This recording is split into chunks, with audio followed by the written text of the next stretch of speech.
I saw this one video this one day while I was minding my business, and it was a relaxer routine. I watched the routine and I ended up with just one question. Will this routine make self-relaxing easy? Will it make it work for me?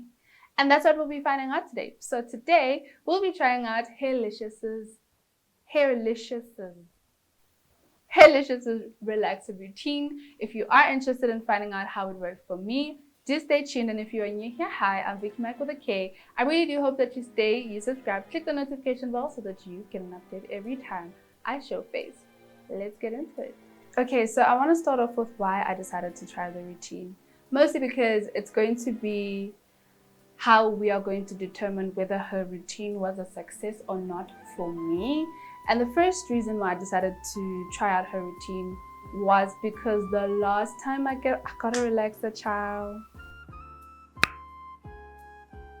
I left there feeling like there has to be better for me. My scalp was burned and it wasn't like bad. I think maybe it was bad. No, burning is bad. I'm not even gonna try and no, burning is bad. But it was a bit worse than normal and I didn't like that, and I was like, there has to be better. And also, number two was that I wanted to see if I could actually be better at self-relaxing, because the last time I tried to self-relax, it did not go well. It was just, I don't think I was working fast enough. I don't think I had a method to it.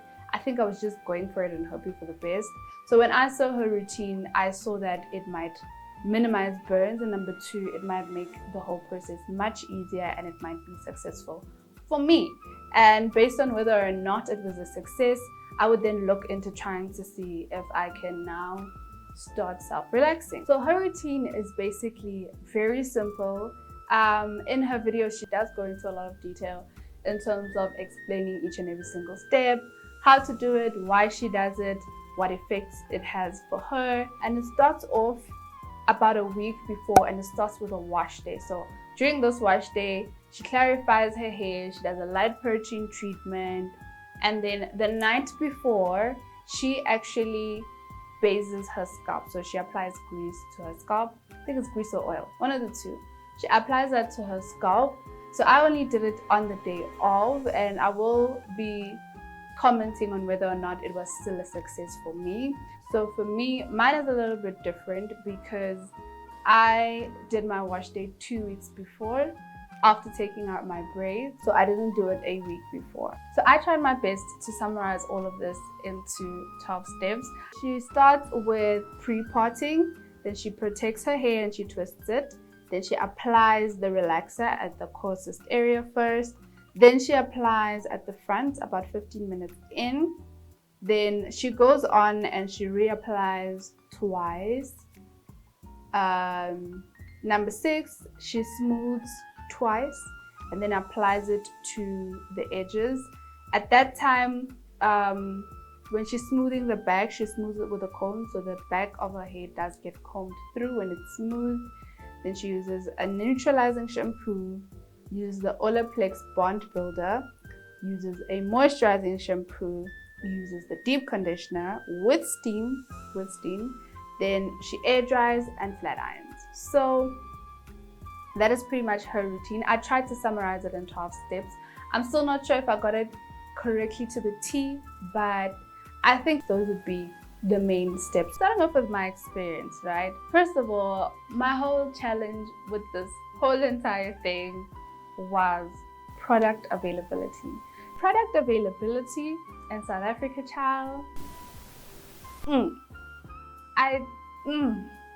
Most of the products that she was using, I definitely did not have. So this routine review will literally just be on the actual routine, on the actual process, and not necessarily on the products she used, because I could not get a hold of it. Of all the products she used, I think there were 2 products that were available. So I didn't pick up the 2, the shampoo and the relaxer, And that was mainly because I knew that I wanted to eliminate as many variances when reviewing this whole routine. I wanted to stick to the same relaxer that I normally use. I wanted to stick to the same products that I would normally use. But I wanted to see if the actual routine works and the effects that it has on the products that I already have. So I will not be reviewing the products because, child, those products they're not available in South Africa. I think the only other one that was available was Olaplex, but child, I could not get myself to spend 600 Rand on a 100 ml bottle. I had to whistle my way through every single website I tried to log on, and I was like, I can't do it. Okay, so I'm gonna start with the first part of the process, and that was pre-potting.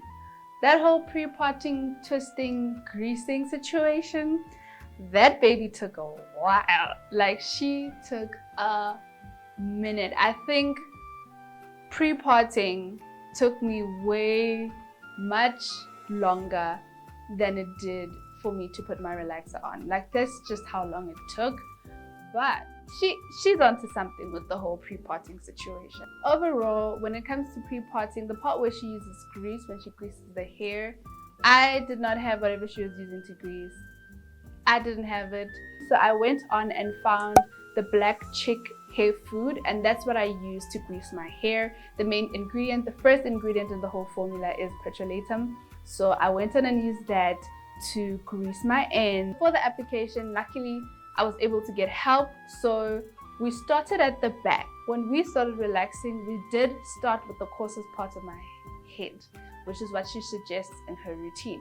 So we started in the middle of my head and we went back, and then I started 10 minutes in because I had factored the fact that my hair is coarse. So instead of only starting 15 minutes in, I started about 10 minutes in with the front pieces. So as she suggested in her video, she did suggest that you stick to the times on the box.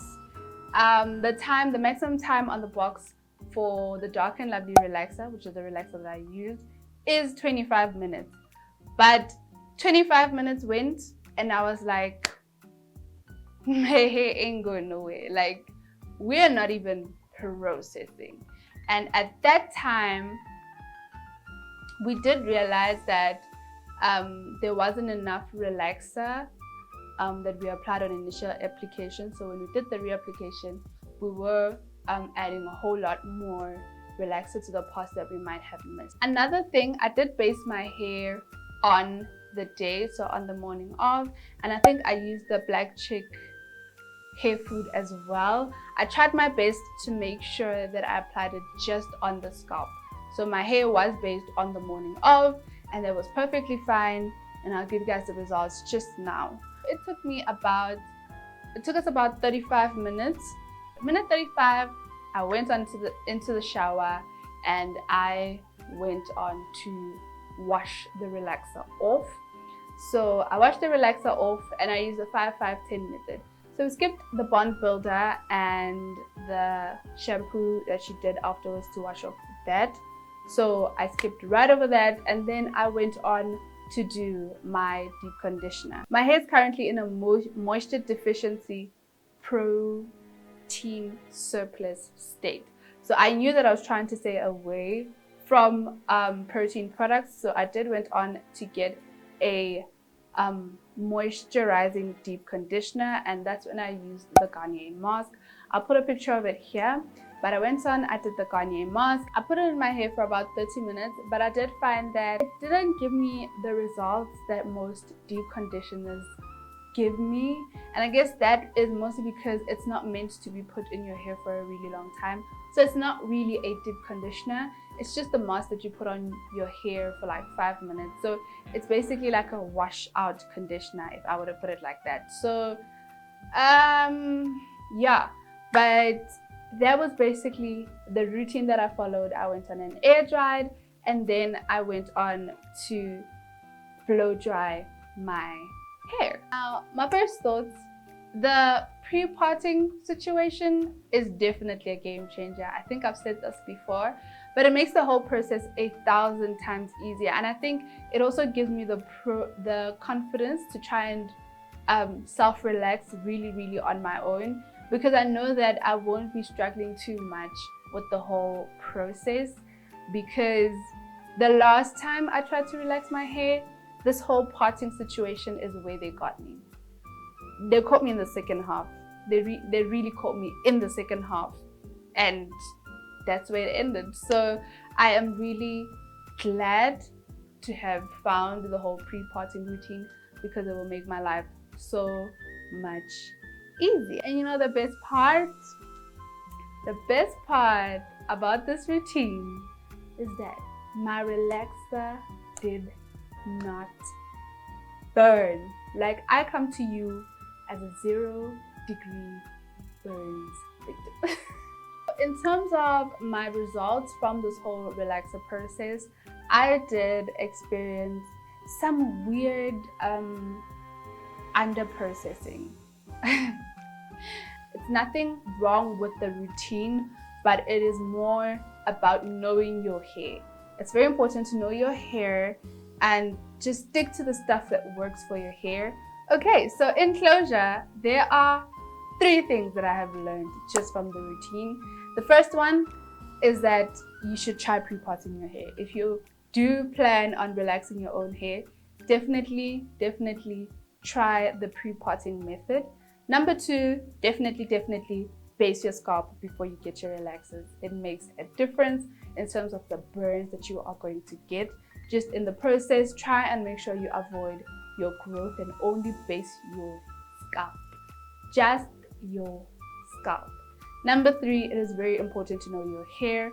When trying out any routine, any new process, any product, it's very important to keep in mind how your hair can be quite different from the person who you are copying things from, and do it based on what will work or what you know has worked on your hair, the texture of your hair. Use your own discretion. It's your head at the end of the day. I will definitely consider switching relaxers, or perhaps trying a stronger strength of relaxer. From my past experience, a stronger strength of relaxer has actually ended up burning my scalp. Yes, my hair will end up getting processed, but I also burn my scalp in the process.